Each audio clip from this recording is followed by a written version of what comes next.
We talk about the three phases of finance: accumulation, preservation, and distribution. But when you get to your retirement career, when your financial journey reaches that point, many of you will go through three stages as well. There'll be the today, when you can make your own decisions and own ideas and thoughts, and there'll be a period of time when God calls you home. But for many of us, there's a middle point. That's what we call fading away.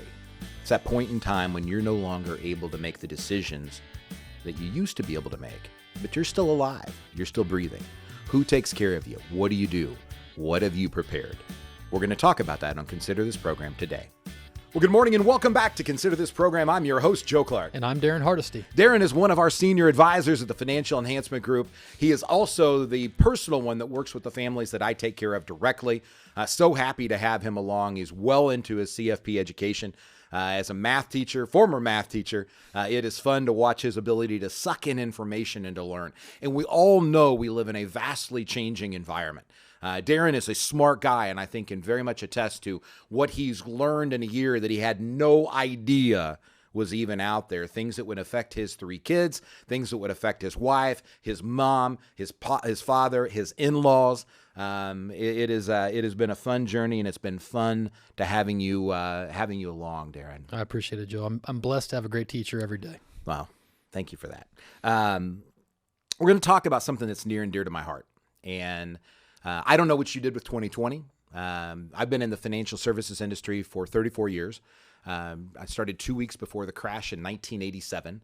Many of you listening to this weren't even born, but it was a very interesting time.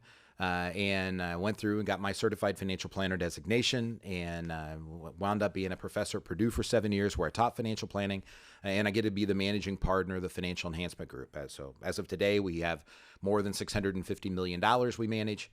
A little over 1,000 families that we take care of in more than 31 states. So we have been very, very blessed. There's 37 people that are on our team. I spent 2020 working on something that has plagued me emotionally since I started. When you come in for your Next Steps meeting, I make a commitment that my team will be there for your financial journey. And your journey does not end when you reach 65, 85, or 95. It doesn't reach a period of time in my mind until God calls you home. And I made that commitment, and I was very, very serious about that commitment. But there's a problem. When you come in today to see me or to see Daren or somebody on our advisory team, when you come in, you're competent, you can make decisions, you can do whatever it is you want. And when we do legacy planning, the majority of the time, the conversation is, what happens when I'm gone? Now, I've got stuff in my trust that answers that question. What happens when I'm gone? How does the company run? How does my family to get taken care of? What go to the girls? What goes to my wife? I've got those questions answered. But what happens when I wake up one day and I'm incapable of making a decision that would have been as quality as what I could make today? What happens when, and forgive the pun, but what happens when I'm a sandwich short of a picnic? Right? Now, the real problem that I have witnessed over my 34-year career is rarely does the bear, right, the park ranger and the bear, I can't remember what the bear's name is. You've got three kids. Yogi. Rarely does Yogi come over and steal the sandwich, right? You don't wake up one day and it's gone, right? Yep. It's a bite at a time. We tend to slip and slide away from being as competent as we once were. And it's what I have deemed fading away. And so what I will finish my career out, I'm 54, I've done this for 34 years. It's going to take another 5 to 7 years. There's no way around it. But I'm going to spend the rest of my career focused on our trust division at the Financial Enhancement Group, helping people get their legacy planning in right order. We can be the successor trustees of Trust Now for financial needs. We have an attorney on our team for that very reason. But it really is dealing with this issue of fading away. And we have a trademark process called Incremental Incapacitation.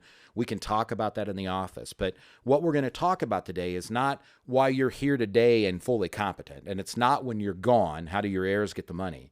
What we're going to talk about is that space in between when you begin to fade away. Yeah, Joe, and I've heard you speak to this many, many times, and seeing the impact of the families we take care of, seeing their response to what Joe is saying, it's opened my eyes so much. Like you said, I've learned so much. It's opened my eyes so much to that. There's people in life. You get to a certain place in life where you start to realize that you're not going to be here forever. And then you see enough people. They've seen enough people in their lives that have gone through this, where they're slowly slipping away, and they're not the same person that they were before. And so it's a concern that like people just don't want to talk about, but everybody's very much aware of. And what makes it even more impactful in my mind, and what you spoke to about, I've heard, and it's all coming together, and why it makes so much sense, is that the nature of how long people live now. We've talked about that in this show today, that people are going to live longer because healthcare and nutrition is better than it's ever been. It's probably only going to get better. And then also the fact that we have defined contribution plans that have been running through the 80s, 90s, 2000s, and it's going to continue this way, where we've gotten away from the defined benefit pension plans, where people are saving their entire career, and more people are retiring with $1 million, $2 million, $3 million or more dollars in their retirement accounts. And so where before somebody, if they're slipping away, the mailbox checks keep coming. The pension checks. Social Security checks. Those things, they keep coming, and they may not cash them, but you're not going to go spend them before you have the money. Now people are sitting on a large amount of money that if they're not using a lot of it, which most people who save a lot, they live on less than what they make. So they're not pulling as much as they really could. And so those piles of money are growing and growing. And now all of a sudden you have this pile of assets that can be spent down. And it can be used in inappropriate ways where the healthy, competent you may not want that to happen, but the person who's fading away is making decisions that don't make sense. We've heard story after story of family members and these tragedies where people have all this money and they end up just kind of dwindling it away because they don't know what they're doing. They don't realize that they're slipping away. The family doesn't want to step in and say, Dad, Mom, we've got to make a stop here. And just in my 2 years of being with Financial Enhancement Group and the families that we serve and the new families that have come in, I've heard this story dozens of times from multiple families saying the same thing, that Dad wasn't himself and he didn't intend this, but here we are today. So as this baby boomer generation, which it's a huge impact on our economy, as they get older, we're going to see this grow exponentially. This problem, where it didn't used to be as much of a problem in the past, now all of these variables have come together that this is going to be an issue that people need to be prepared for and need to be to plan for, where they may not have needed to as much in the past. I couldn't have said it better myself. I mean, it is. You ever heard the old expression that if so-and-so knew this, they'd turn over in their grave? Mm-hmm. Right. If people knew what they had done to themselves financially, they would turn over in their rocking chair, right? And it really is. We talk about on the for those of you watching the YouTube or watching this on a video, you've seen the don't wait to get hit by a bus, or the metaphorical hit by a bus. It's easier, folks, for kids and spouses to deal with it when you got hit by a bus. And I don't mean killed. I mean in a coma, stroke, clearly not capable of making a decision. That's easy. The problem is we tend to fade away together with our spouses. I've been married, it'll be 34 years. When you hear this show, we will have been married for 34 years. It'll hopefully be 60 or 70. We've got a family celebrating 65 years this year in our practice. And you tend to slide together, right? And so, kids, do not want to acknowledge that Dad isn't Dad, right? And they don't know what to do about it. And even though most of us have, many of us, if you work with a financial enhancement group, you do have, because my team will poke the bear every time when you come in. We talk about the 5 critical elements, and people will say, well, yeah, you told me about the legacy plan 2 years ago and I haven't got around to it. And we will call the attorney that day with them there just to make sure that it is done. Mm-hmm. It's critical, folks. It has to be done. And we have to deal with situations and problems, even if people do not want to deal with them. Right. And so as we've started working on this fading away concept and the legal documents that are required, Tom Hurley's an attorney. He's on our team. He was a former trust officer. Has his education in that area.